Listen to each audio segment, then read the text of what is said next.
नमस्कार दोस्तों। तो साइंस का एसएसटी एमसीक्यू सीरीज नंबर 8 लेके आए हैं आप लोग के सामने।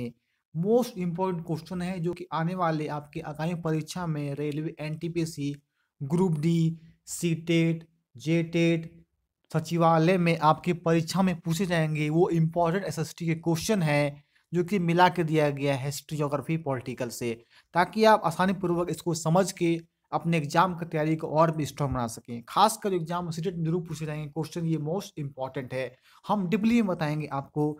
एसएसटी का सोसाइंस का सीरीज नंबर 8 है।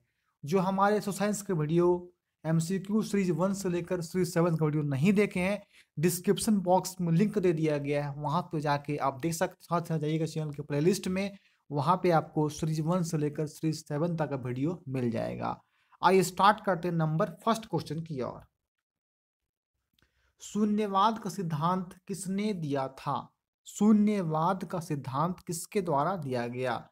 ए चरक, बी वासुमित्र, सी नागार्जुन, डी चाणक्य। बताना है कि नाग शून्यवाद का सिद्धांत जो है किसने दिया था, किसके द्वारा दिया गया था। हर क्वेश्चन में आपको 5 से लेकर 10 सेकंड का समय दिया जाएगा। आप अपने आप जांच सकते हैं कि सुपर 30 में आप कितने का सही आंसर कर सकते हैं। तो प्रत्येक एसएसटी सीरीज में आपको 30 क्वेश्चन करवाया जाता है, आज फिर करवाया जा रहा है आपको 30 क्वेश्चन।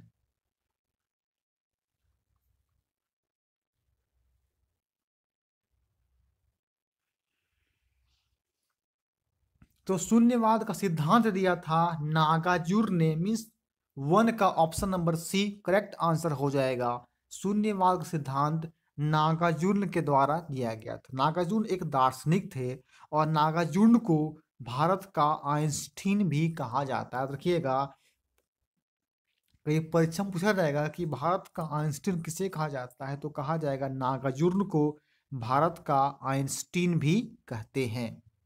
देखिए चरक का बात आता है, देखिए ऑप्शन चरक है। चरक मतलब देखिए एक चिकित्सक था। चरक जो है संहिता उनकी चिकित्सा शास्त्र की रचना है। क्या किए हैं? चिकित्सा का रचना किसके द्वारा किया गया? तो चरक के द्वारा किया गया है। अगर बात किया जाए वासुमित्र का, देखिए यहाँ पे चतुर्थ बौद्ध संगीति की अध्यक्षता की थी किसने? वासुमित्र ने। प्रसिद्ध ग्रंथ महाविभाषा शास्त्र बौद्ध जातकों की टीका है। इस ग्रंथ को बौद्ध धर्म का विश्व कोश भी कहते हैं। जानकारी मिल जाती है क्वेश्चन नंबर 1 से। आइए बढ़ते हैं फ्रेंड्स क्वेश्चन नंबर 2 की ओर। वीडियो को लास्ट तक अवश्य वॉच कीजिएगा। 1 घंटा का वीडियो लगभग रहेगा। आपको बहुत कुछ सीखने का मौका मिलेगा। बहुत शानदार तरीके से वीडियो को आप स्किप और बैक ना करें, जरूर लास्ट तक देखें। बहुत ज़्यादा आपको बेनिफिट मिलने वाला है। वीडियो को लाइक अवश्य कर दें, अधिक से अधिक शेयर करें, और चैनल में फर्स्ट टाइम है चैनल को इजी लर्निंग क्लासेस को सब्सक्राइब करके बेल आइकन को अवश्य प्रेस करें। अगर अच्छा नोटिफिकेशन वीडियो चाहिए आपको तो चैनल में अवश्य बने रहिए। ओके, आते हैं नेक्स्ट क्वेश्चन की ओर। Question number 2। क्वेश्चन नंबर 2 कहता है शुंग वंश के संस्थापक निम्नलिखित शासकों में से कौन थे? क्या कहता है? शुंग वंश के संस्थापक कौन थे? ये 4 ऑप्शन में बताना है। ए पुष्यमित्र शुंग, बी देवनाम शुंग, सी पुष्पांजलि Shunga, D Devabhuti Shunga.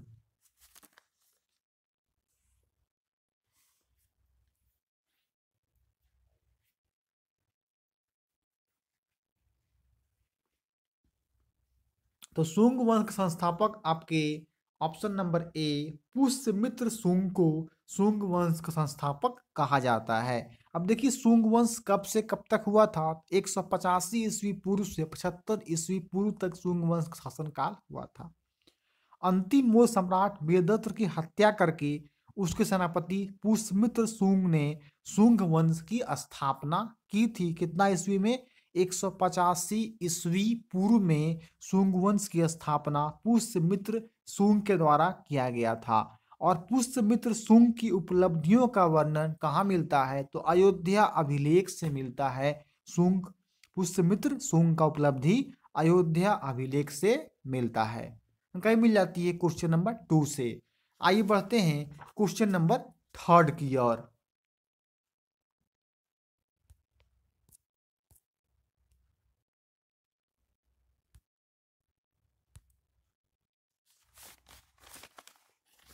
Question number third कहता है गणितज्ञ तथा खगोल शास्त्री आर्यभट्ट ने आर्यभट्टियम नामक पुस्तक निम्नलिखित भाषाओं में से किसमें लिखी थी।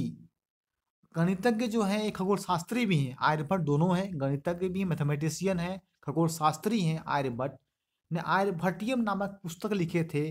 वो किस भाषा में लिखे थे वो बताना है। ए पाली, बी संस्कृत, सी प्राकृत और डी हिंदी। बताइए दोस्तों किस भाषा में जो है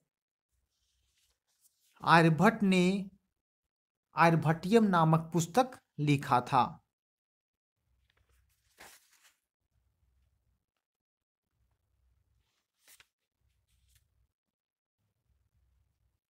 तो आर्यभट्टियम नामक पुस्तक आर्यभट्ट ने संस्कृत भाषा में लिखे थे। मीन्स थर्ड का option number B correct answer हो जाएगा। वो संस्कृत भाषा में आर्यभट्टियम नामक पुस्तक लिखे थे। देखिए क्यों कहा जाता गणितज्ञ, क्योंकि कहा जाए अगर गणित का पिता फादर ऑफ मैथमेटिक्स तो आर्यभट्ट को ही कहा जाता है फादर का मैथमेटिक्स। और जीरो की खोज करने वाले भी जो हैं वो आर्यभट्ट ही हैं। सबसे पहले पाई का वैल्यू 22/7 भी आर्यभट्ट ने ही बताए थे। याद रखिएगा बहुत महत्वपूर्ण प्रश्न है। और देखिए दिन और रात पृथ्वी की अपनी धुरी पर चक्कर काटने की वजह से होते हैं। उन्होंने ग्रहण के बारे में वैज्ञानिक तर्क दिया था। किसने? आर्यभट्ट ने। तो जानकारी मिल जाती है महत्वपूर्ण आपको क्वेश्चन नंबर थर्ड से। आइए बढ़ते हैं नेक्स्ट क्वेश्चन, क्वेश्चन नंबर 4 की ओर। एसएसटी का क्वेश्चन नंबर 4 मोस्ट इंपॉर्टेंट है। आइए जितने भी हैं टॉप 30 क्वेश्चन करवा रहे हैं आपको। नेक्स्ट क्वेश्चन 4 कहता है प्रशासनिक सुविधा के लिए स्कंदगुप्त ने अपनी राजधानी को कहाँ स्थानांतरण किया? स्थानांतरण मतलब बदलाव किया, चेंज किया। किसने? स्कंदगुप्त ने राजधानी कहाँ स्थानांतरण किया? ए अयोध्या, बी उज्जैन, सी थानेश्वर, डी कन्नौज।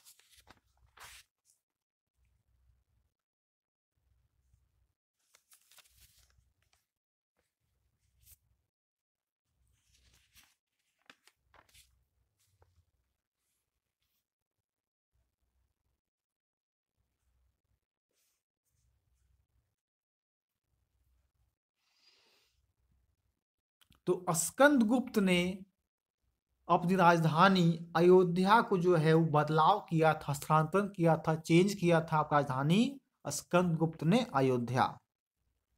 अब देखिए स्कंदगुप्त का कार्यकाल कब से कब था, कब तक तो वो बैठा राजगद्दी पे? तो 455 ईस्वी से 467 ईस्वी के बीच में वो स्कंदगुप्त बैठा था। कुमारगुप्त प्रथम की मृत्यु के बाद स्कंदगुप्त शासक बना। उसके द्वारा शासन की बागडोर संभालते ही हुनों का आक्रमण हो गया। प्रशासनिक सुविधा के लिए स्कंदगुप्त ने अपनी राजधानी कहाँ किया? अयोध्या स्थानांतरित किया था।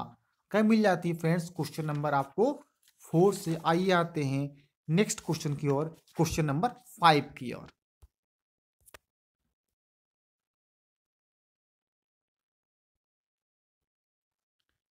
नेक्स्ट क्वेश्चन कहता है मालवा के परमाणु के विषय में कौन सा कथन असत्य है, मीन्स गलत है, वो आपको यहाँ पे बताना है। ए परमार राजवंश का प्रथम शासक सियक श्रीहर्ष था। बी परमार शासक भोज को उनकी विद्वता के कारण कविराज भी कहा जाता था। ऑप्शन सी परमारों की प्रारंभिक राजधानी उज्जैन थी, बाद में धारा को इन्होंने राजधानी बनाया। डी परमारों के समय इनके साम्राज्य का राजनीतिक एवं सांस्कृतिक दोनों दृष्टियों से पतन हुआ।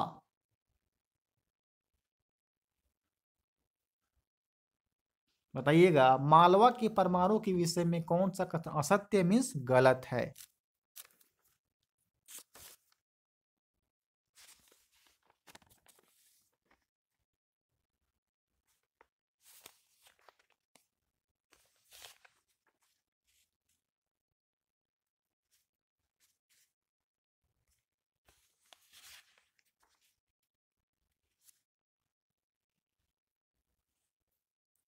तो ऑप्शन नंबर डी परमारों के समय इनके साम्राज्य का नीतिक सांस्कृतिक दोनों दृष्टियों से पतन हुआ, ये बिल्कुल गलत हो जाएगा। आइए कुछ समझेंगे हम लोग मालवा के बारे में। ए बी सी यहाँ तीनों सही है, तो यहाँ पे डी जो है आपका करेक्ट आंसर हो जाएगा, ये आपका गलत है। देखिए मालवा के परमार परमार राजवंश का प्रथम शासक सियक जो है श्रीहर्ष था, वही लिखा हुआ है, बिल्कुल सही हो गया। भोज 1655 ईस्वी इस वंश का सबसे प्रसिद्ध लोकप्रिय राजा था। उसकी गणना भारत के महान विद्वान नरेशों में की जाती है। किसमें की जाती है? नरेशों में। भोज अपनी विद्वता के कारण कविराज कहलाता था।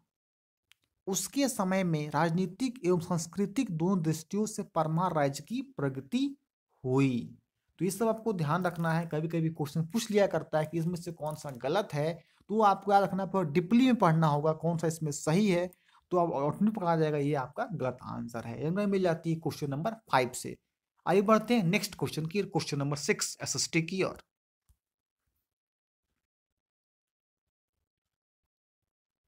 क्वेश्चन नंबर 6 कहता है, चोल काल में व्यापारियों के संघ को क्या कहा जाता था?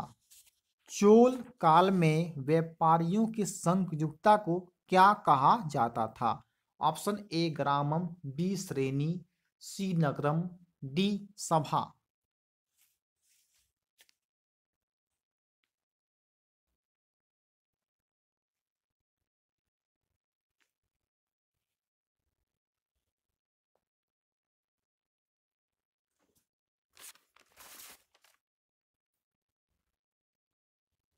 तो चोल काल में व्यापारियों के संघ को नगरम कहा जाता था। मीन्स 6 का option number C correct answer हो जाएगा।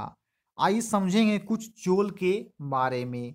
देखिए चोल मंदिर आर्थिक समृद्धि के कुछ केंद्र थे। आइए कुछ समझते हैं और भी। चोल चोल मंदिर आर्थिक, सामाजिक और सांस्कृतिक जीवन के केंद्र थे। मंदिर अक्सर समाज व अर्थव्यवस्था दोनों के लिए महत्वपूर्ण होते थे।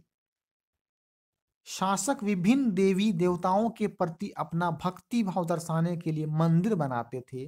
मंदिर नगर आर्थिक समृद्धि के केंद्र भी होते थे, क्योंकि उसमें उनमें मंदिर के कर्ताधर्ता, पुरोहित, पुजारी, व्यापारी, कामगार, शिल्पी, दर्शनार्थी व तीर्थयात्री सब लोग बसते चले गए। इस प्रकार मंदिर नगरों का विकास हुआ। मंदिरों में खूब चढ़ावा, दान दक्षिणा आती थी, जिसके अर्थव्यवस्था को भी फायदा पहुंचता था। गए मिल जाती फ्रेंड्स क्वेश्चन नंबर आपको 6 से। आइए आते हैं नेक्स्ट क्वेश्चन की ओर, क्वेश्चन नंबर 7 की ओर आते हैं।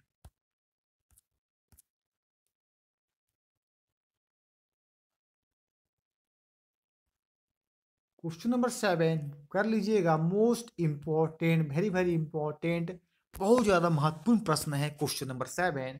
अढ़ाई दिन का झोपड़ा का निर्माण किस दिल्ली सुल्तान द्वारा कराया गया? नाम क्या है? अढ़ाई दिन का झोपड़ा। सुन के लगता होगा आपको झोपड़ा कोई नहीं है, मतलब कि मात्र अढ़ाई दिन में बन गया था। एक मस्जिद का नाम है। कहीं पूछता है अढ़ाई दिन का जो झोपड़ा जो बना था वो एक क्या है? झोपड़ा है कि मस्जिद है कि मंदिर है, वो कहना होगा एक क्या है? एक मस्जिद जो है मात्र 2.5 दिन में बन गया था। उसका निर्माण दिल्ली सल्तनत के किसके द्वारा कराया गया था? ए अलाउद्दीन खिलजी, बी मोहम्मद बिन तुगलक, सी फिरोज शाह और डी कुतुबुद्दीन ऐबक।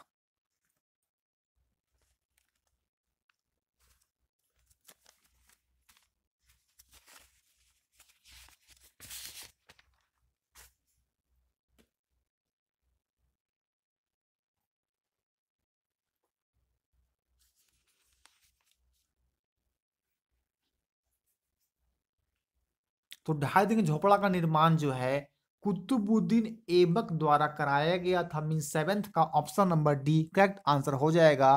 कहीं पूछ सकता है 2.5 दिन झोपड़ा का निर्माण किसके द्वारा कराया गया, उसका आंसर हो जाएगा कुतुबुद्दीन ऐबक के द्वारा कराया। आइए कुछ समझते हैं हम लोग कुतुबुद्दीन ऐबक के बारे में। देखिए कुतुबुद्दीन ऐबक को लाख बख्श भी कहा जाता है, क्योंकि कुतुबुद्दीन ऐबक लाखों का दान कर देता था।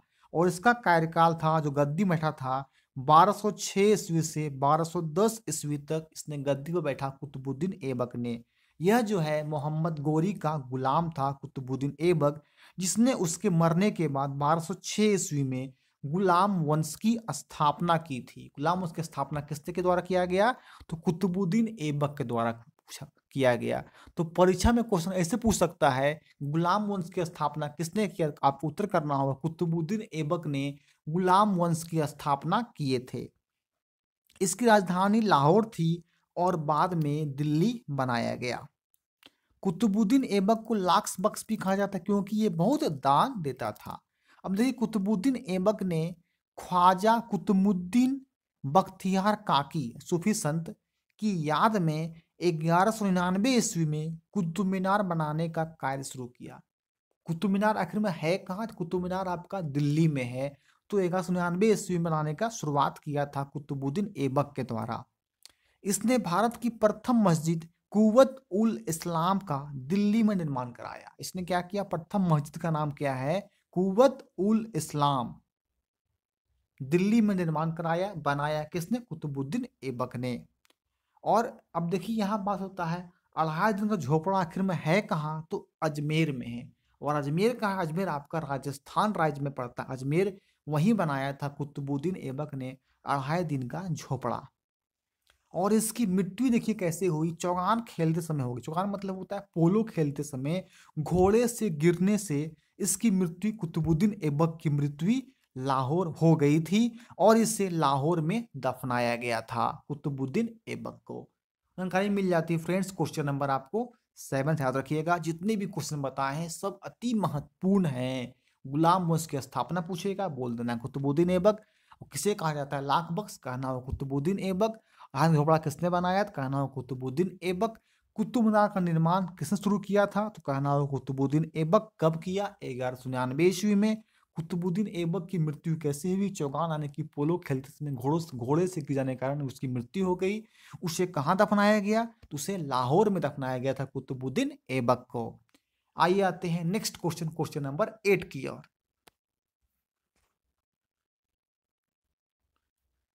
क्वेश्चन नंबर 8 कहता है, बहुत सारे इतिहासकार मानते हैं कि इल्तुतमिश को दिल्ली सल्तनत की गद्दी कांटों की सेज की तरह मिली।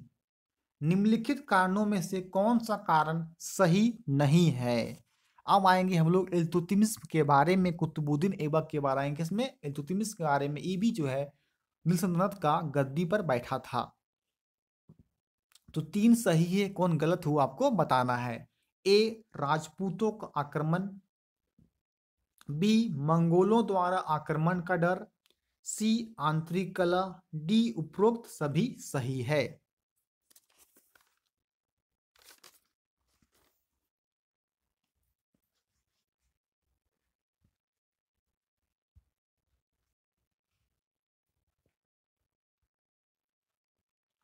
तो यहाँ पे इल्तुतमिश जो है सल्तनत की गद्दी कांटों की सेज की तरह मिली। राजपूतों का आक्रमण हुआ, मंगोलों द्वारा आक्रमण का डर, आंतरिक कला, इसमें सब सही है। मीन्स 8th का option number D correct answer हो जाएगा। सभी कथन यहाँ पे क्या है? तीनों ए बी सी और सही है। Option number D is the correct answer. आइए हम जानकारी लेंगे अब इल्तुतमिश के बारे में। देखिए इल्तुतमिश गद्दी में कब बैठा? जब कुतुबुद्दीन ऐबक की मृत्यु 1210 ईस्वी में हुई। तो 1210 ईस्वी में इल्तुतमिश गद्दी पर बैठा और 1210 से लेकर 1236 तक जो है इसने शासन किया। दिल्ली का जो है प्रथम सुल्तान था इल्तुतमिश। कुतुबुद्दीन की मृत्यु के बाद उसके पुत्र आराम शाह को सिंहासन पर बैठाया गया, परंतु वह अयोग्य शासक था, बढ़िया से कर नहीं पाता था। उसे क्या क्या था? कुतुबुद्दीन ऐबक के गुलाम एवं दामाद इल्तुतमिश ने आराम शाह की हत्या करके खुद शासन संभाल लिया। अब क्या कि आराम शाह को जो है वो इल्तुतमिश ने हत्या कर दी, मार दी और खुद जो है राजगद्दी में बैठ गया इल्तुतमिश। और इसे गुलाम वंश का वास्तविक संस्थापक भी माना जाता है। पूछेगा परीक्षा में गुलाम वंश का वास्तविक संस्थापक किसे कहा जाता है रियली में? तो कहना होगा इसका उत्तर इल्तुतमिश को वास्तविक संस्थापक कहा जाता है गुलाम वंश का। अब देखिए इसका कार्य क्या था इल्तुतमिश का? राजधानी का लाहौर दिल्ली स्थानांतरित किया। कहा है? लाहौर से उसने दिल्ली कर दिया था अपनी राजधानी को। चालीसा दल मतलब होता है वफादार गुलाम सरदारों का समूह की शुरुआत किसके द्वारा किया गया? इल्तुतमिश के द्वारा, जिसका नाम था तुर्कान ए चहलगानी, जिसने सुल्तान की सफलताओं में अपना महत्वपूर्ण योगदान दिया। इल्तुतमिश ने इक्ता प्रणाली की शुरुआत की थी, जिसके मतलब होता है सेवा के बदले जमीन या जागीर देना। कोई सेवा हुआ उसके बदले जमीन दे दिया गया, उसे कहते हैं इक्ता प्रणाली, मतलब जमीन। दो प्रकार के सिक्के चलाए, एक टंका जिसको कहते हैं चांदी तथा जीतल जिसको कहते हैं तांबा। ये दोनों अरबी शैली में बने हुए थे। सिक्कों पर टकसाल का नाम लिखवाने की शुरुआत किया गया, किसने किया? तो इल्तुतमिश के द्वारा सिक्कों पर टकसाल यानी कि मिंट का नाम लिखवाने की शुरुआत की। अब देखिए, जिसने जो कुतुबुद्दीन ऐबक को कुतुब मीनार का निर्माण किया और इसको पूरा करवाने का श्रेय आता है इल्तुतमिश को, क्योंकि निर्माण तो शुरुआत करा दिया पर उसकी डेथ हो गई, तो पूरा करवाने का काम किया है इल्तुतमिश के द्वारा, कुतुब मीनार को पूरा कराया गया। इल्तुतमिश दिल्ली का पहला शासक था जिसने सुल्तान की उपाधि धारण की। इसने बगदाद के खलीफा से मान्यता प्राप्त की और ऐसा करने वाला वो प्रथम मुस्लिम शासक था।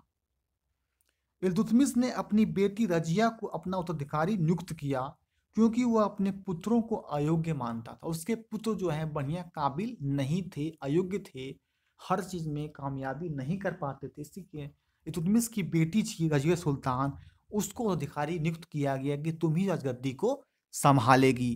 कहीं मिल जाती है फ्रेंड्स क्वेश्चन नंबर 8 से। आइए आते हैं नेक्स्ट क्वेश्चन की ओर, क्वेश्चन नंबर 9।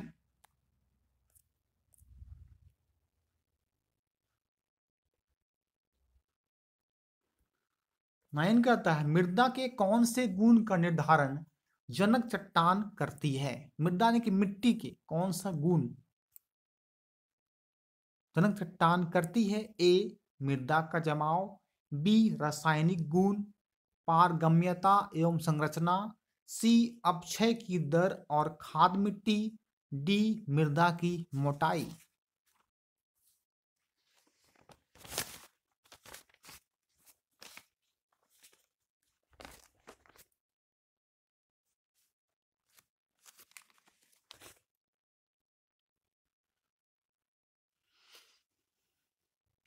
तो मृदा के रासायनिक गुण, पारगम्यता एवं संरचना का निर्धारण जनक चट्टान करती, कौन करती है? तो रासायनिक गुण, पारगम्यता एवं संरचना जो है वो करती है। 9th का ऑप्शन नंबर बी यहाँ पे आपका करेक्ट आंसर हो जाएगा। बहुत महत्वपूर्ण प्रश्न है, मृदा से कभी कभी क्वेश्चन मृदा से आ जाता है आपको। देखिए मृदा होती क्या है? पृथ्वी के पृष्ठ पर दानेदार कणों के आवरण की पतली परत मृदा कहलाती है। मृदा का निर्माण चट्टानों से प्राप्त खनिजों और जैव पदार्थ तथा भूमि पर पाए जाने वाले खनिजों से होता है। खनिजों और जैव पदार्थों का सही मिश्रण मृदा को उपजाऊ बनाता है। मृदा यानी कि मिट्टी निर्माण के मुख्य कारक जनक सैल का स्वरूप और जलवायविक कारक है। भारत में मृदा के संदर्भ में भी विविधता है। कैसे है? भारत में पाई जाने वाली मृदा यानी कि मिट्टी विभिन्न प्रकार की, अलग अलग प्रकार की है, जैसे जलोढ़ मिट्टी, काली मिट्टी, लाल मिट्टी, लेटराइट मिट्टी, मरुस्थलीय मिट्टी, अम्लीय मृदा एवं पर्वतीय मृदा है।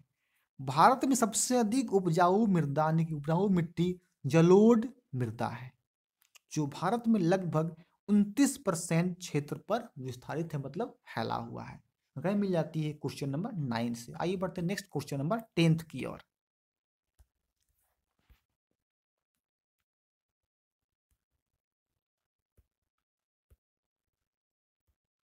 10th कहता है निम्नलिखित में से किसे पृथ्वी के फेफड़े कहा जाता है? किसे पृथ्वी का फेफड़ा कहा जाता है? ए ब्राजील के उष्णकटिबंधीय सदाबहार वन को, बी मध्य अमेरिका उष्णकटिबंधीय पर्णपाती वन को, सी चीन के शीतोष्ण सदाबहार वन को, डी चिली के शीतोष्ण पर्णपाती वन को।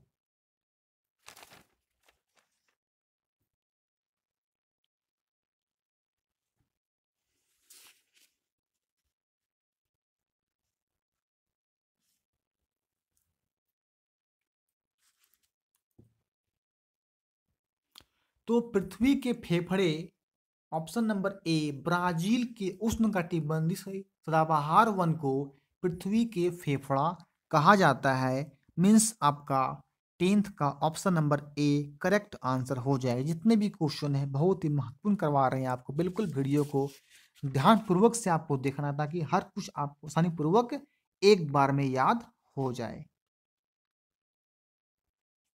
आइए आते हैं नेक्स्ट क्वेश्चन को, क्वेश्चन नंबर 11th की ओर।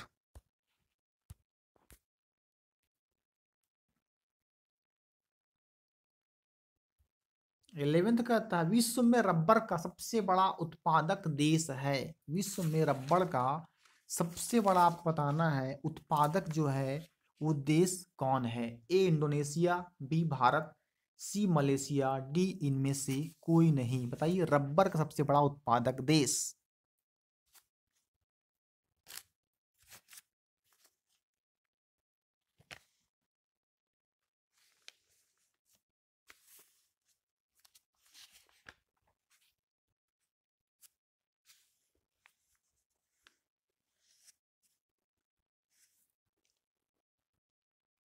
तो रबड़ का उत्पादक देश सबसे विश्व में आपका मलेशिया है। मीन्स ऑप्शन नंबर सी यहाँ पे करेक्ट आंसर हो जाएगा। विश्व में रबड़ का सबसे बड़ा उत्पादक देश जो है आपका वो मलेशिया है, याद रखना है। तो यहाँ पे 11th का option number C correct answer हो जाएगा। सबसे अधिक कौन करता है तो मलेशिया करता है रबड़ का उत्पादक देश।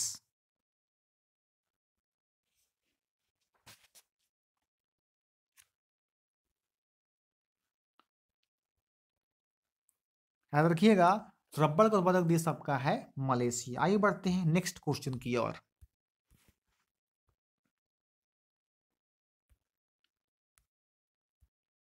क्वेश्चन नंबर 12 कहता है निम्नलिखित में से सही सम्मिलित नहीं है, मतलब कौन सा जोड़ा जो है वो गलत है। एग्जाम ऐसे ही प्रश्न पूछ लिए जाते हैं। बॉक्साइट झारखंड, अब्रक झारखंड, तांबा झारखंड, चूना पत्थर बिहार।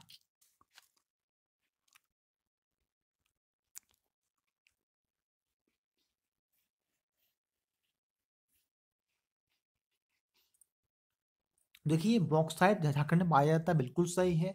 अब्रक भी झारखंड में पाया जाता है, बिल्कुल सही है। चूना पत्थर बिहार में पाया जाता है, सही है। लेकिन तांबा जो झारखंड में नहीं पाया जाता ये गलत है। मीन्स 12th का option number C correct answer हो जाएगा।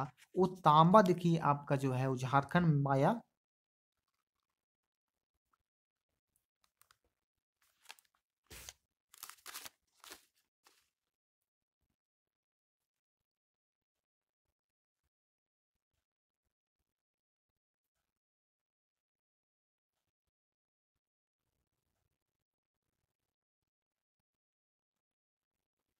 तो तांबा नहीं पाया जाता तो मतलब यहाँ 12th का आपका option number C correct answer हो जाएगा। आइए बढ़ते नेक्स्ट क्वेश्चन, क्वेश्चन नंबर 13 की ओर।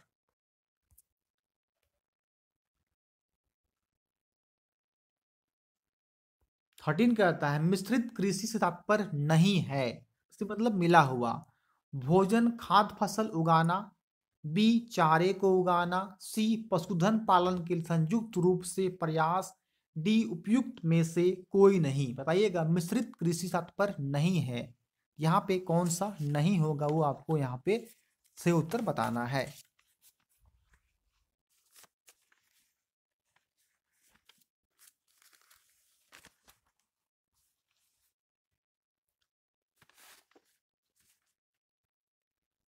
तो उपयुक्त में से कोई नहीं, मतलब यहाँ पे जो है तीनों सही है। कौन से तात्पर्य नहीं है तो उपयुक्त में से कोई नहीं हो जाएगा।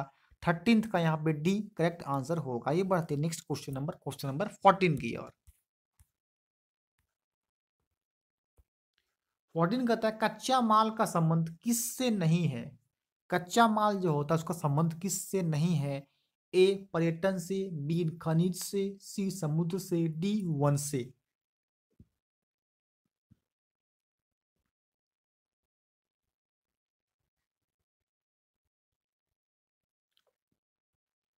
अब देखिए कच्चा माल का संबंध जो है आपका ऑप्शन नंबर ए पर्यटन से कच्चा माल का संबंध नहीं है। तो क्या हो जाएगा, सही उत्तर हो जाएगा यहाँ पे पर्यटन। पर्यटन से कच्चा माल का संबंध नहीं है। मीन्स आपका 14th का option number A correct answer हो जाएगा।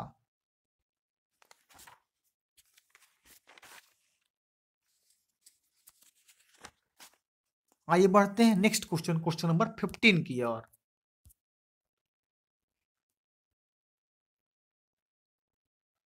फिफ्टीन कहता है विश्व का पहला सौर ऊर्जा पर आधारित वायुपतन कौन सा है। किस पर है विश्व का पहला सौर ऊर्जा पर आधारित जो बेस्ट वायुपतन कौन सा है।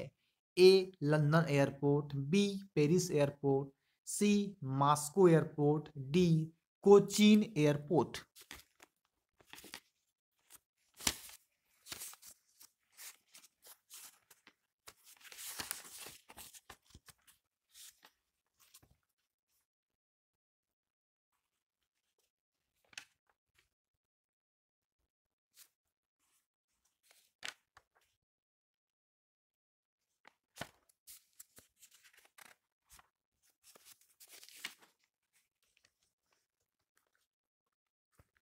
तो विश्व का सौर ऊर्जा आधारित वायुपतन जो है आपका कोचीन एयरपोर्ट है। मीन्स 15th का option number D correct answer हो जाएगा। विश्व का सौर ऊर्जा आधारित वायुपतन कोचीन एयरपोर्ट होगा। आइए बढ़ते हैं नेक्स्ट क्वेश्चन, क्वेश्चन नंबर 16 की ओर। 16 कहता है विश्व में सबसे अधिक जनसंख्या घनत्व किस नदी बेसिन क्षेत्र में है। विश्व में सबसे अधिक जनसंख्या घनत्व कौन सी नदी बेसिन क्षेत्र में है। ए अमेजन नदी बेसिन, बी गंगा ब्रह्मपुत्र नदी बेसिन, सी नील नदी बेसिन, डी वांगो नदी बेसिन।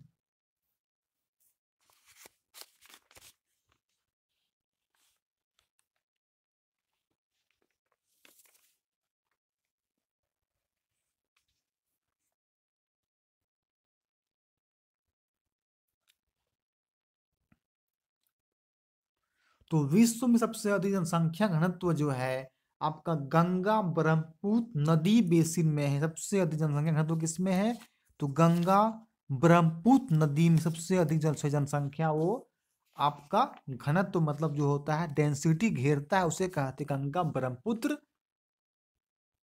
नदी बेसिन। आइए कुछ समझते हैं गंगा ब्रह्मपुत्र नदी बेसिन के बारे में। ये गंगा तथा ब्रह्मपुत्र की सहायक नदियां मिलकर भारतीय उपमहाद्वीप में गंगा ब्रह्मपुत्र बेसिन का निर्माण करती है। गंगा नदी का बहाव भारत व बांग्लादेश में, कहाँ है गंगा नदी का, भारत में और बांग्लादेश में। बांग्लादेश में इस नदी को पद्मा कहा जाता है। बांग्लादेश में पद्मा के नाम से जाना जाता है। ब्रह्मपुत्र नदी चीन, भारत व बांग्लादेश देशों में बहती है।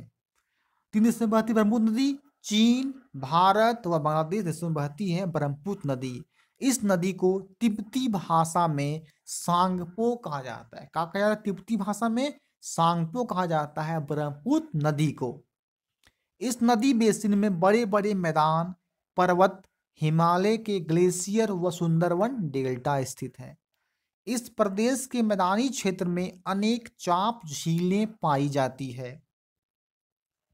इस प्रदेश की जलवायु मुख्यतः मानसूनी होती। किस प्रदेश की, गंगा ब्रह्मपुत्र बेसिन की।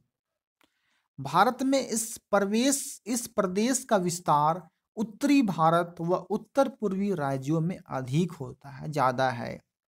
मानव प्रवास के लिए मैदान क्षेत्र सबसे उपयुक्त है, पर्याप्त है, इसलिए यहाँ जनसंख्या घनत्व अधिक है। इस प्रदेश के लोगों का मुख्य व्यवसाय यहाँ का कृषि होता है। इस बेसिन से विविध प्रकार के वन्यजीव पाए जाते हैं। एक सींग वाला गैंडा ब्रह्मपुत्र के मैदानों में पाया जाता है।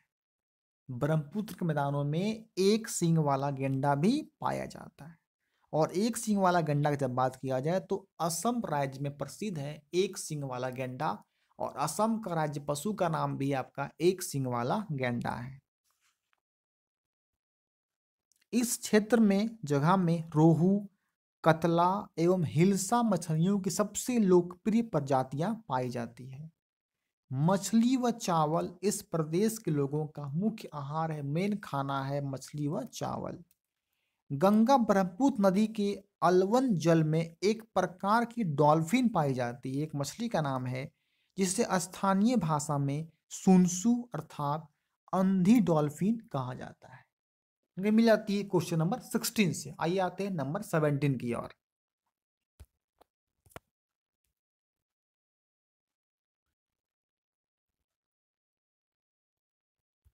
नंबर 17 क्वेश्चन कहता है, भारत में मानव संसाधन विकास मंत्रालय का गठन किस वर्ष किया गया था? क्या है भारत में मानव संसाधन विकास का मंत्रालय गठन 1985, बी 1980, सी 1975, डी 1990?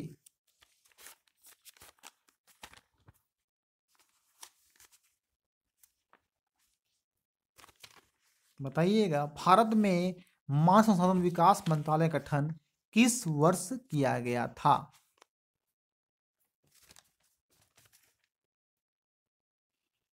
तो 1985 ईस्वी में मानव संसाधन विकास मंत्रालय गठन 1985 में किया गया था। 17 का ए ऑप्शन करेक्ट आंसर हो जाएगा। आइए कुछ समझते हैं मानव संसाधन के बारे में। देखिए, किसी राष्ट्र के विकास में मानव का भी महत्वपूर्ण योगदान होता है। मनुष्य ही किसी राष्ट्र के सबसे बड़े संसाधन होते हैं, मनुष्य होते हैं, उसके बाद कोई नहीं हो सकता। इसी का नाम दिया गया है इसका मानव संसाधन का विकास का मंत्रालय गठन कब हुआ? 1985 ईस्वी में। मनुष्य द्वारा ही प्राकृतिक संसाधनों को उपयोगी व मूल्यवान बनाया जाता है। अतः यदि मानव द्वारा कौशल व योग्यता से प्राकृतिक संसाधनों को उचित उपयोगी न बनाया जाए तो वे सभी अनुपयोगी रहेंगे, बेकार हो जाएंगे।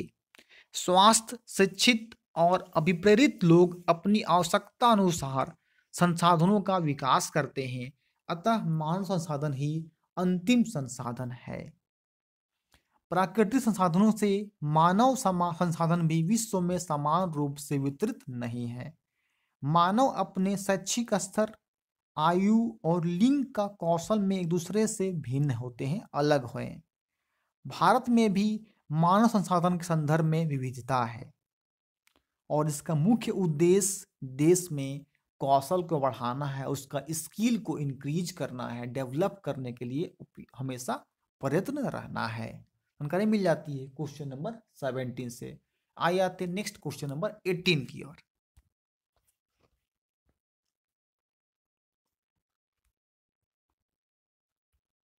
18 कहता है, भारत में मानव संसाधन विकास मंत्रालय का उद्देश्य है। क्या इसका उद्देश्य है?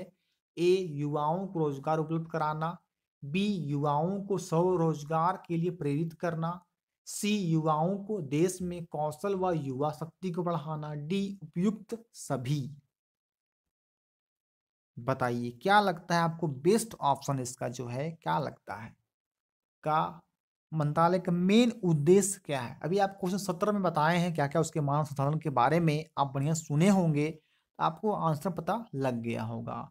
तो इसका मेन उद्देश्य है युवाओं को, यूथ लोगों को जो है देश में कौशल व युवा शक्ति को बढ़ाना। मीन्स 18 का option number C correct answer हो जाएगा। ये आपका बेस्ट ऑप्शन है कि युवाओं को कौशल व युवा शक्ति को बढ़ाना अपने देश में, कि हर चीज को अपने आप में स्किल को बढ़ा सकें। तो 18 का option number C correct answer हो जाएगा।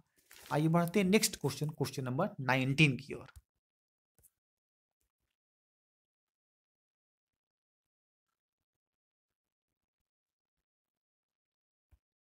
मुनीस बोलता है, राज्य की कार्यपालिका का प्रधान होता है। ए, राज्यपाल, बी, राष्ट्रपति, सी, मुख्यमंत्री और डी, राष्ट्रपति।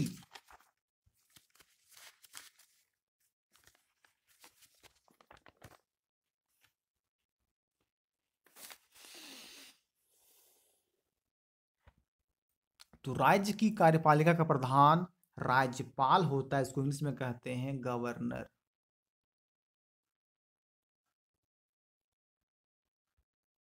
तो क्या देखिए लिखा हुआ है कि राज्य की कार्यपालिका का प्रधान मतलब मेघ मुखिया होता है, वे राज्यपाल आने की उसे गवर्नर कहा जाता है। कार्य प्रधान कौन से कहा जाता है? तो राज्यपाल को कहा जाता है। ये भी आपके लिए बहुत महत्वपूर्ण प्रश्न थे। आइए बढ़ते हैं नेक्स्ट क्वेश्चन, क्वेश्चन नंबर 20 की ओर।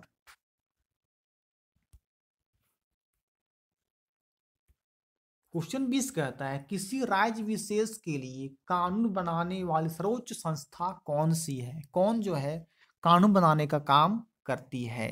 ए संसद, बी राज्यपाल, सी विधानमंडल, डी विधान परिषद।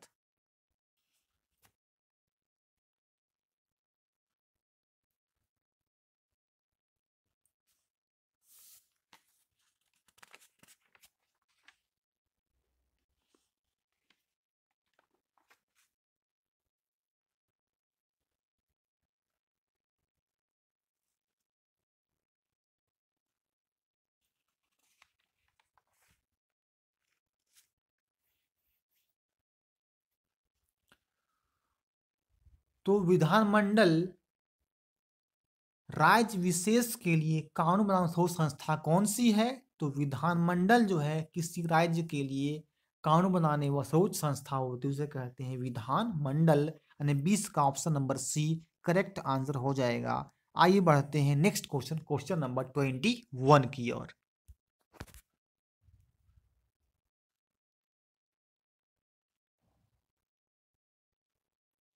क्वेश्चन 21 कहता है वर्तमान युग भूमंडलीकरण का युग है। इसका मतलब क्या है? ए केवल ईमेल के विकास के कारण, बी केवल कंप्यूटर के विकास के कारण, सी केवल इंटरनेट के विकास के कारण, डी उपरोक्त सभी।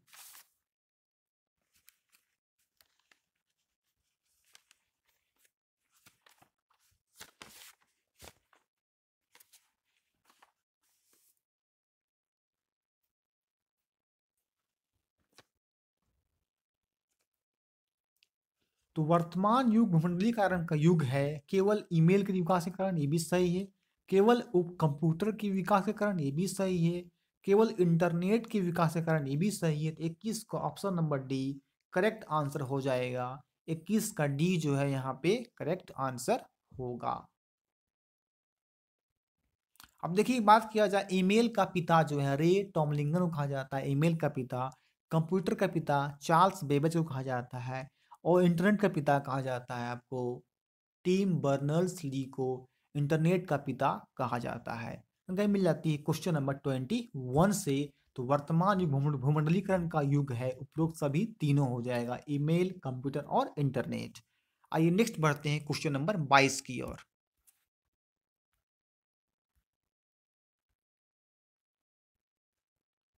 22 कहता है संचार माध्यमों के संदर्भ में निम्नलिखित कथनों में से कौन सा गलत है? जो है गलत आने से वो बताना है आपको। ए जनसंचार का लोगों तक जानकारी पहुंचाना एक महत्वपूर्ण कार्य है। बी संचार माध्यम की कार्यप्रणाली में नियमित सरकारी हस्तक्षेप रहता है। सी विज्ञापनों द्वारा धन कमाया जाता है। डी जनसंचार द्वारा उपयोग में लाई जाने वाली तकनीक बदलती रहती है।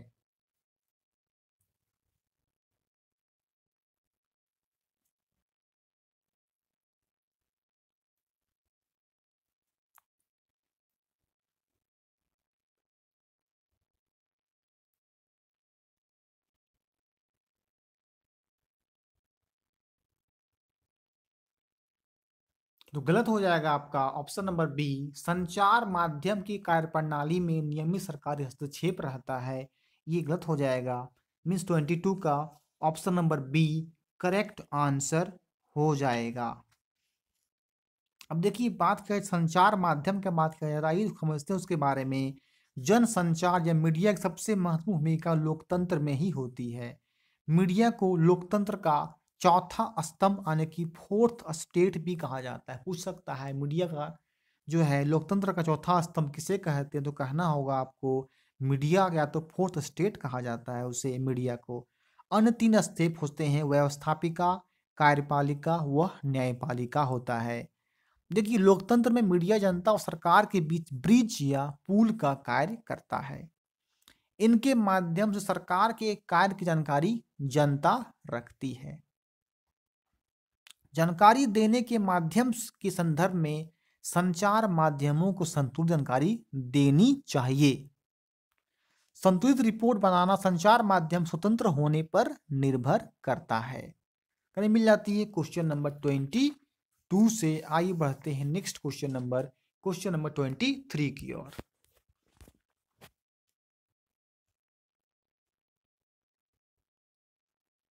तेईस कहता है संविधान का तात्पर्य है, को बोलते हैं इसमें कॉन्स्टिट्यूशन, उसका तात्पर्य आपका क्या है?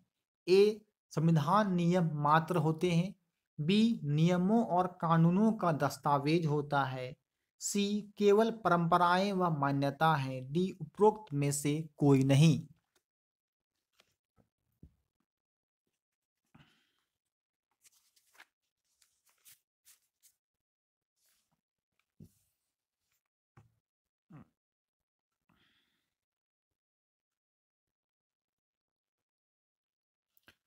तो संविधान का तात्पर्य मतलब संविधान का मतलब होता है नियमों और कानूनों का दस्तावेज होता है। मीन्स 23 का आपका option number B correct answer हो जाएगा कि संविधान का तात्पर्य है नियमों और कानूनों का दस्तावेज होता है। आइए अब समझते हैं कुछ संविधान के बारे में।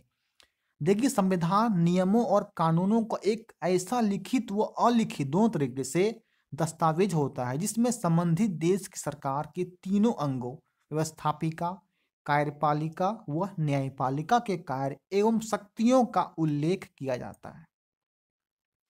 साथ ही नागरिकों के अधिकारों व कर्तव्यों का भी स्पष्ट उल्लेख किया जाता है।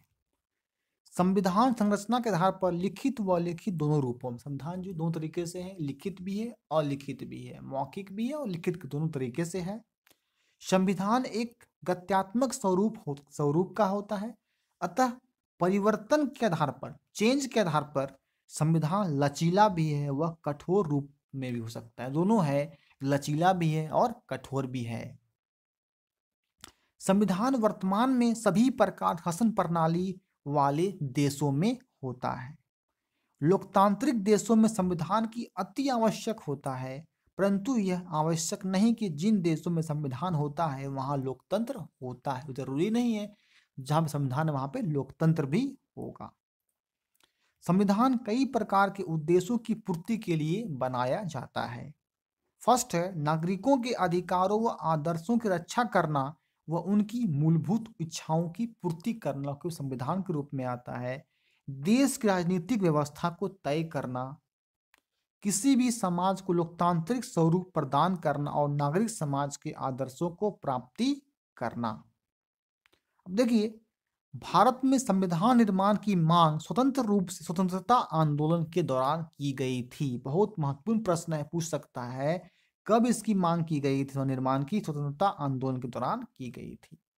1934 में भारतीय राष्ट्रीय कांग्रेस ने संविधान सभा के गठन की मांग पहली बार नीतिगत रूप से की थी। स्वतंत्रता सेनानियों ने संविधान सभा के गठन की मांग निरंतर जारी रखी थी। द्वितीय विश्व युद्ध के दौरान, द्वितीय युद्ध हुआ था कब था? 1939 से लेकर 1945 तक, आने की 6 साल तक जो है द्वितीय विश्व युद्ध हुआ था। दौरान मार्च 1946 को कैबिनेट मिशन ने भारतीयों को इस मांग को स्वीकार किया था। 1946 में कैबिनेट मिशन की स्थापना की गई थी। और भारत में संविधान सभा का गठन कब हुआ? तो 9 दिसंबर 1946 ईस्वी को भारत में संविधान सभा का गठन किया गया था। संविधान सभा को संगठन का रूप देते हुए इसकी संरचना तैयार की गई थी। इसमें अध्यक्ष, आने की अस्थायी अध्यक्ष जो है, जिसे कहा जाता है सच्चिदानंद सिन्हा को अस्थायी अध्यक्ष कहा जाता है संविधान का, और संविधान का अस्थायी अध्यक्ष कहा जाता है डॉक्टर राजेंद्र प्रसाद को, जो कि बाद में भारत के प्रथम राष्ट्रपति के रूप में उभरे थे जब हम लोग का भारत गणतंत्र हुआ था 26 जनवरी 1950 को। और इसके उपाध्यक्ष थे HC मुखर्जी संविधान के। और संविधान के सलाहकार जाना जाता है BN राव को संविधान का सलाहकार कहा जाता है। और संविधान के प्रारूप समिति के अध्यक्ष डॉक्टर भीमराव अंबेडकर, और उन्हें संविधान का जनक और पिता भी कहा जाता है डॉक्टर भीमराव अंबेडकर को। संविधान बनने में कुल समय 9 दिसंबर 1946 से 26 नवंबर 1949 के बीच तैयार की गई थी। मीन्स भारत के संविधान को बनने में 2 वर्ष 11 महीने 18 दिन का समय लगा था। परीक्षा में ये पूछ सकता है कब से स्टार्ट हुआ था आपका 9 दिसंबर 1946 से लेकर 26 नवंबर 1949 के बीच तैयार की गई थी। आइए बढ़ते हैं हम नेक्स्ट क्वेश्चन नंबर 24 की जानकारी मिल जाती है क्वेश्चन नंबर 23 से।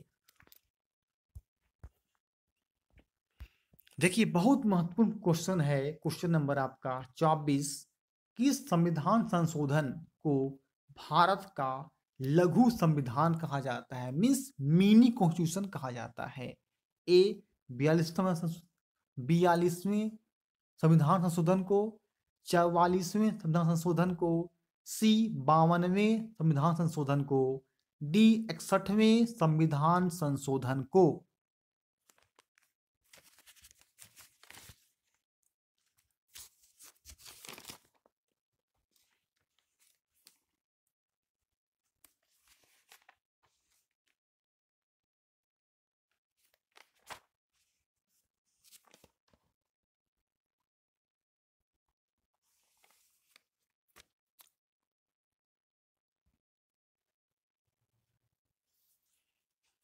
आप लोग उत्तर कर लिए होंगे। कितना परीक्षा पूछा गया है कि संशोधन को भारत का लघु संविधान कहा जाता है, तो ऑप्शन नंबर ए हो जाएगा।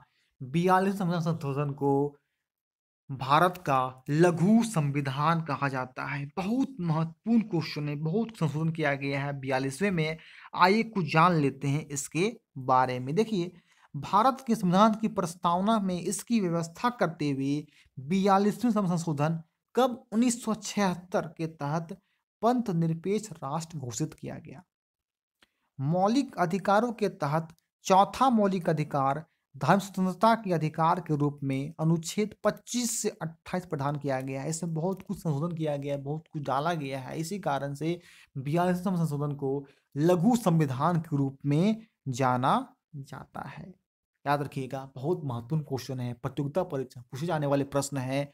किसे कहा जाता है लघु संविधान? कहना होगा 42 यानी कि 42वें संविधान संशोधन को कहा जाता है लघु संविधान, मिनी कॉन्स्टिट्यूशन। आइए बढ़ते हैं नेक्स्ट क्वेश्चन नंबर 25 की ओर।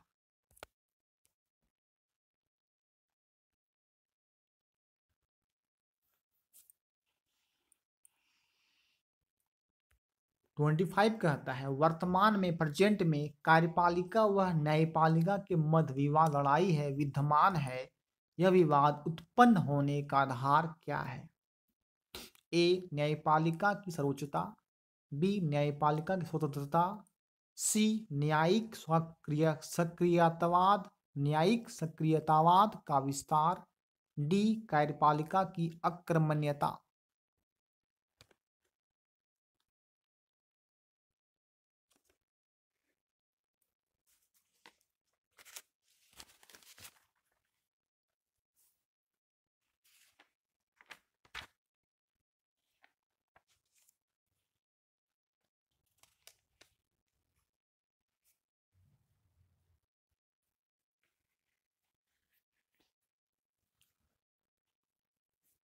तो हो जाएगा इसका सही उत्तर कि न्यायिक सक्रियतावाद का विस्तार के कारण कार्यपालिका और नगरपालिका में विवाद है। न्यायिक सक्रियतावाद का विस्तार है। आइए कुछ जानते हैं इसके विवादों के बारे में पूरा डिटेल तरीके से। भारत में अधीनस्थ का या सबसे निचले स्तर के न्यायालय को अलग अलग नामों से पहचाना जाता है, जिसे ट्रायल कोर्ट या जिला न्यायालय, अतिरिक्त सत्र न्यायालय, प्रधान न्यायिक मजिस्ट्रेट, मेट्रोपॉलिटन मजिस्ट्रेट, सिविल जज न्यायालय आदि। भारत में विधि व्यवस्था के तहत फौजदारी व दीवानी अदालत की शाखाएं होती है। फौजदारी में ऐसे मामले शामिल होते हैं जो किसी विशेष शारीरिक अपराध, हत्या, फांसी, बम विस्फोट, अपहरण इत्यादि से संबंधित हों। दीवानी अदालत में ऐसे मामले या विषय शामिल होते हैं जो व्यक्ति विशेष या समाज की समस्याएं व घटनाओं से जुड़ी होती है, जैसे दहेज, जमीन जायदाद, संपत्ति व उत्तराधिकार इत्यादि। भारत में न्यायालय के तहत मध्य स्तर पर उच्च न्यायालय है। भारत में प्रत्येक राज्य के लिए पृथक उच्च न्यायालय है, परंतु कुछ राज्यों के प्रदेशों के ये संयुक्त उच्च न्यायालय है, जैसे कलकत्ता ने कोलकाता उच्च न्यायालय के लिए पश्चिम बंगाल अंडमान निकोबार है। मद्रास यानी कि चेन्नई उच्च न्यायालय तमिलनाडु पुदुचेरी का है। चंडीगढ़ उच्च न्यायालय के लिए पंजाब हरियाणा चंडीगढ़ मिला के चंडीगढ़ उच्च न्यायालय है। गुवाहाटी उच्च न्यायालय का आपका असम अरुणाचल प्रदेश मिजोरम व नागालैंड का है। एर्नाकुलम उच्च न्यायालय केरल व लक्षद्वीप का है। हैदराबाद उच्च न्यायालय तेलंगाना व आंध्र प्रदेश का है। और मुंबई उच्च न्यायालय महाराष्ट्र गोवा दादर एंड नगर हवेली व दमन एंड दीव का है। जानकारी मिल जाती है क्वेश्चन नंबर 25 से। आइए बढ़ते हैं क्वेश्चन नंबर 26 की ओर। देखिए 26 कहता है निम्नलिखित में से सही सम्मिलित नहीं है, मतलब एक कौन सा गलत है वो आपको बताना है। गोवा उच्च न्यायालय पणजी, महाराष्ट्र उच्च न्यायालय मुंबई, सी राजस्थान उच्च न्यायालय जोधपुर, डी उत्तराखंड उच्च न्यायालय नैनीताल।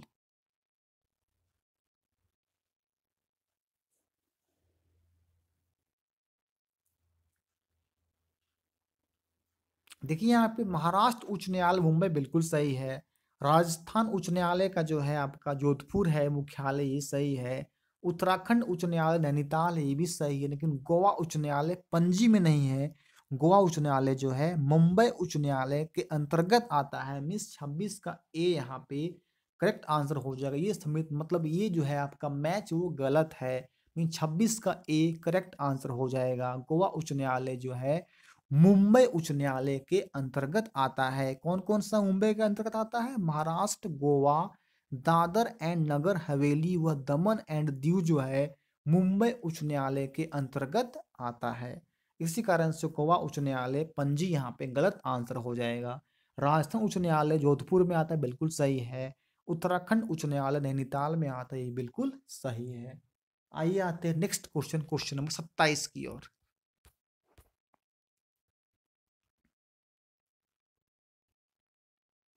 27 का था निम्नलिखित में से कौन से शिक्षार्थियों की सांस्कृतिक पूंजी बनाते हैं?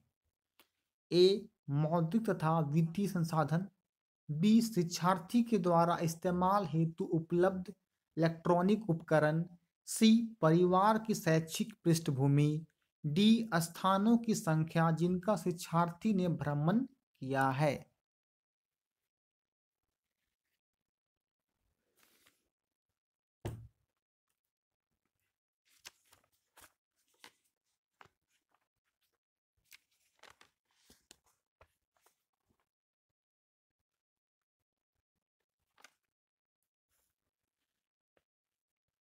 तो ऑप्शन नंबर डी हो जाएगा करेक्ट आंसर। स्थानों की संख्या जिनका शिक्षार्थी ने भ्रमण किया है, 27 का डी करेक्ट आंसर हो जाएगा। यही शिक्षार्थियों की सांस्कृतिक पूंजी क्या है?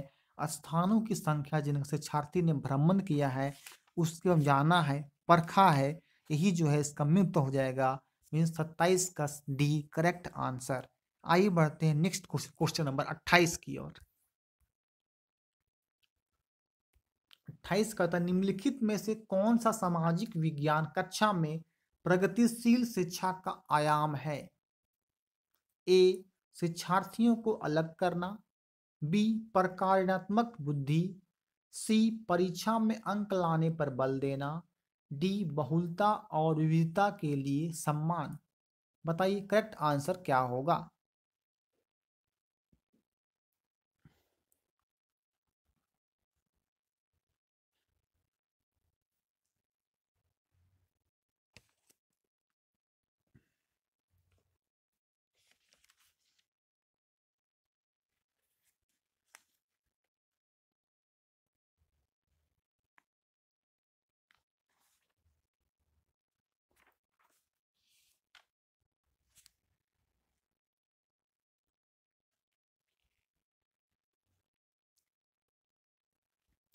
तो सामाजिक विज्ञान कक्षा में प्रगतिशील शिक्षा का आयाम है ऑप्शन नंबर डी बहुलता और विविधता के लिए सम्मान करना। आपका सामाजिक विज्ञान प्रगतिशील को दिखाता है कि आप कितना बहुलता कर रहे हैं, कितना विविधता के रूप में किसी को सम्मान करने का प्रयास कर रहे हैं। तो 28 का option number D correct answer हो जाएगा। आइए आते नेक्स्ट क्वेश्चन, क्वेश्चन नंबर 29 की ओर।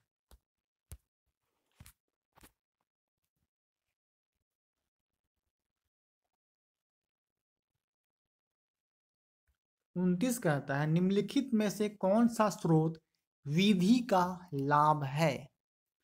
ए छोटी कक्षाओं के लिए उपयुक्त नहीं है, बी यथार्थ रूप से उपयोगी स्रोतों का अभाव होता है, सी विद्यार्थी बोर एवं भ्रमित हो जाते हैं, डी विद्यार्थी सक्रिय रहते हैं।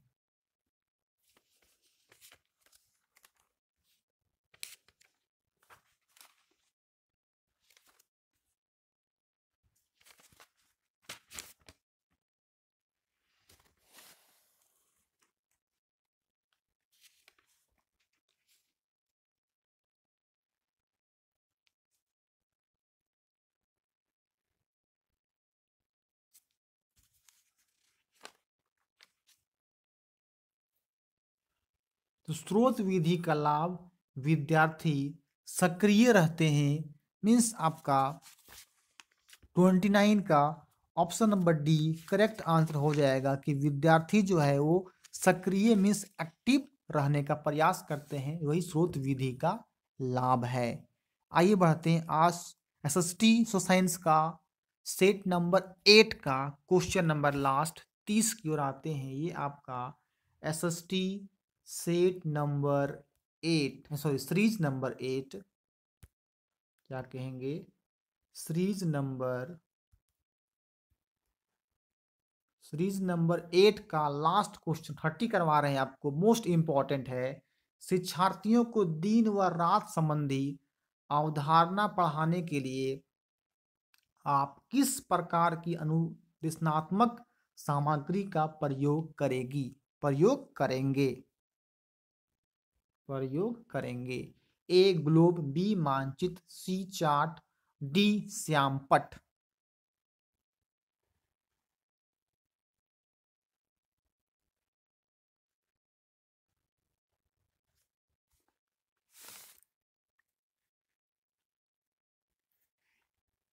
बताइए शिक्षार्थियों को दिन व रात संबंधी अवधारणा पढ़ाने के लिए किस प्रकार की अनुदेशात्मक सामग्री का प्रयोग करेंगे? तो यहाँ पे सही उत्तर हो जाएगा ग्लोब। सब प्रयोग किया जाएगा, तो ग्लोब का प्रयोग किया जाएगा। आइए समझते हैं अब ग्लोब के बारे में। ग्लोब एक प्रकार से पृथ्वी की वास्तविक स्वरूप को प्रदर्शित करने वाले ऐसे मॉडल या प्रतिरूप हैं जिनसे यह पता चलता है कि पृथ्वी का आकार नारंगी की भांति गोल है। कैसा है पृथ्वी का आकार? नारंगी की भांति गोल है, सपाट या चपटा नहीं।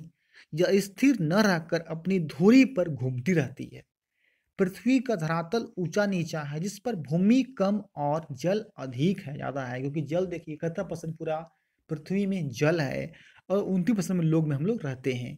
इसके अतिरिक्त विभिन्न भौगोलिक तथ्यों जैसे अक्षांश एवं देशांतर रेखाएं, कर्क, मकर तथा विषुवत रेखाएं, स्थानीय, देशीय व अंतर्राष्ट्रीय समय एवं स्थानों की तुलनात्मक दूरी आदि की सही जानकारी हेतु ग्लोब का उपयोग ही सर्वोत्तम माना जाता है। इसी कारण से यहाँ पे 30 का ऑप्शन नंबर ए जो है दिनात को बढ़ावा देने के लिए, अवधारणा पढ़ाने के लिए ग्लोब जो है वो सामग्री का प्रयोग करेंगे। तो ये आपका 30 का option number A correct answer हो जाएगा। एसएसटी साइंस का ये क्वेश्चन नंबर लास्ट था। और भी दोस्तों किसी टाइप का आपको क्वेश्चन चाहिए तो कमेंट सेक्शन में आप कमेंट अवश्य करें, नेक्स्ट टाइम में उसका वीडियो बनाया जाएगा। और अभी तक मेरे वीडियो को लाइक नहीं किया, लाइक कर दीजिए और अधिक से अधिक शेयर करें, ताकि एसएसटी का क्वेश्चन आपको और भी सीरीज टाइप में लेते जाएं।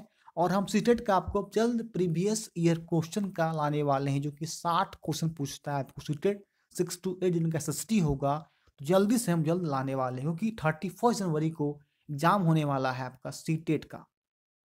तो ओके फ्रेंड्स, तो वीडियो को लास्ट तक वॉच करने के लिए आपको थैंक यू।